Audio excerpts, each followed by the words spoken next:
Hello there, it's Richard McMunn here from the interview training company passmyinterview.com, and in this tutorial I'm going to help you pass an occupational therapist interview. So if you have an occupational therapist interview coming up with either the NHS or any other organisation for that matter, please do stick around and watch this because I promise to make you the standout candidate. And to achieve that goal, this is what I'm going to cover. I'm going to give you a number of sample occupational therapist interview questions. I will also give you suggested answers to those questions to help you prepare for and pass your interview.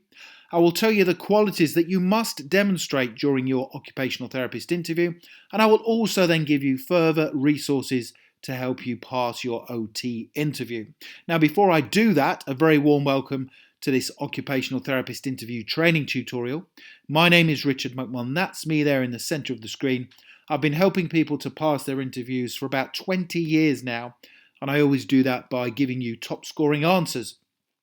Please do make sure you subscribe to the channel by clicking the red button below the video, and then you won't miss out on any of the training videos I am uploading. And please also do give the video a like. That tells me you enjoy the content and I will create more for you. Let's now get into the occupational therapist interview questions and answers. So the first one I want you to prepare for is, tell me about yourself and why you want to become an occupational therapist.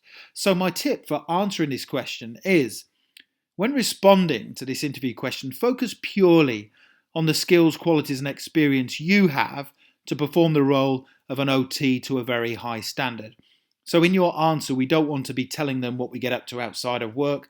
We want to focus purely on your professional skills, qualities and experience. So here is my suggested answer. I am a hard-working, resilient and confident occupational therapist who can be relied upon to work to consistently high standards, whilst at all times providing outstanding care to the patients and clients I am responsible for. I understand that working for the NHS requires a unique set of skills, a high level of determination, an ability to follow strict rules and procedures, and also the desire to continually learn and develop. Now, I want to become an occupational therapist because I am a naturally caring person, and I also enjoy the challenge of finding solutions to often complex physical problems. I would hope that my skills and experience will give you the confidence that I can hit the ground running within this role, and I can start making a positive contribution to the NHS occupational therapy team immediately. So that is a very strong answer to that question, the first question that will get asked, which is tell me about yourself and also why you want to become an occupational therapist. Now, you can either pause the video and write down those answers, or if you stick around, I will tell you at some stage where you can download my full set of occupational therapist interview questions and answers.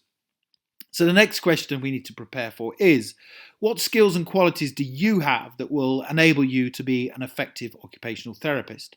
And my tip for answering this question is, to answer it effectively, we need to tailor the response to the job description and the person's specification for the occupational therapist role that you are applying for. That's very, very important.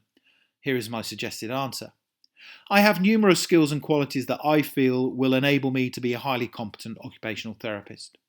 These include a high degree of patience whilst dealing with patients, their families, and also other members of the wider NHS team. I have high levels of determination, which means I will always carry on until I find the right solution for my patients and clients. I am positive and enthusiastic. I have a huge interest in helping and caring for people, and I'm also a great team worker. Finally, in addition to having exceptional communication and interpersonal skills, I have the ability to find solutions to problems my patients and clients will be facing. So that's another rock solid answer. And again, as you can tell, you will be building confidence as you progress through the interview with these answers. Now, I still have a number of other questions to run through, so please do stick around. But when you're ready, there is a link that's appeared in the top right-hand corner of the video. If you click that, it takes you through to my website, passmyinterview.com, where you can download my full set of occupational therapist interview questions and top scoring answers.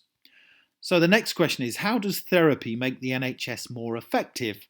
Now, my tip for answering this question assesses our understanding of how your work as an occupational therapist can impact positively on the wider NHS organisation. Here is my suggested answer.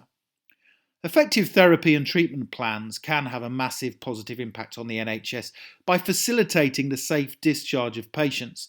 This, in turn, prevents the readmission of patients, and it also frees up beds and resources for other patients who otherwise may require urgent care or treatment. By providing a holistic approach to patient and client-centred care, the NHS can then function safely and effectively within its operating capacity. The next question we need to prepare for is, how would you deal with a patient or client who is being confrontational?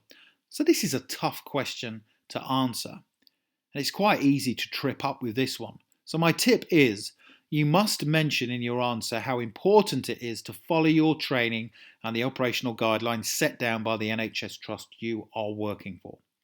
Here is my suggested answer. I would, first and foremost, always follow my training and the operational guidelines laid down by the NHS Trust. I would be confident and resilient in my communication, explain in clear language how I was here to help them, and also explain how they could help me to achieve the objectives of my role by remaining calm and in control of their emotions. I would also ask them probing questions to assess what it was that might be bothering them, as by engaging in meaningful conversation with a client can sometimes have the positive effect of diffusing this type of situation. At all times, whilst dealing with a confrontational patient or client, I would remain calm, use effective communication and body language, whilst ensuring myself, my work colleagues and also others in the immediate area were entirely safe from harm. So there is a number of key things that I've covered there in the answer. Following the training, using diffusing techniques by implementing effective communication and body language, and also making sure that myself and other people were safe at all times. So don't forget to say that you would follow your training. Next question, how would you deal with a situation where another occupational therapist was not pulling their weight?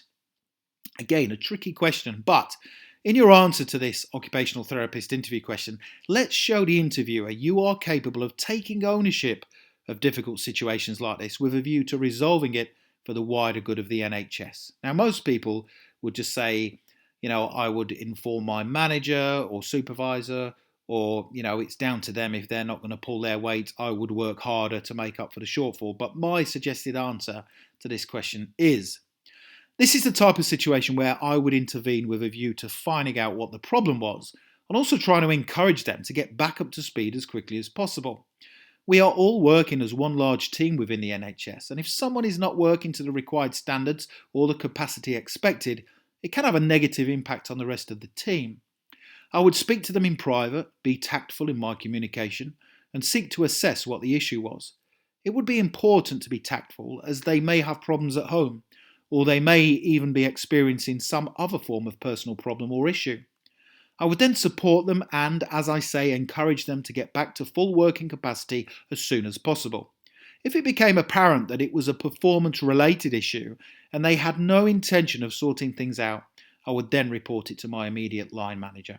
So again, that's a very professional and concise response that shows that you will take ownership of situations and you have a backup plan that if they won't sort things out, then you'll report it to your line manager. So don't forget, please do download my full set of occupational therapist interview questions and answers by clicking that link in the top right hand corner of the video. If you go through to the page, you can have a look at my full set of questions and, like I say, download the answers. I've also put some tips on that page for you to score highly during your occupational therapist interview. Also, if you want to connect with me on LinkedIn, I have put my LinkedIn link within the description below the video. And if you have any questions, please pop them in the comments section below the video and I'll be more than happy to answer them for you. Thank you for watching. Please do subscribe, thanks, and hit the like button. As I say, I appreciate your support and have a brilliant day. Thank you very much.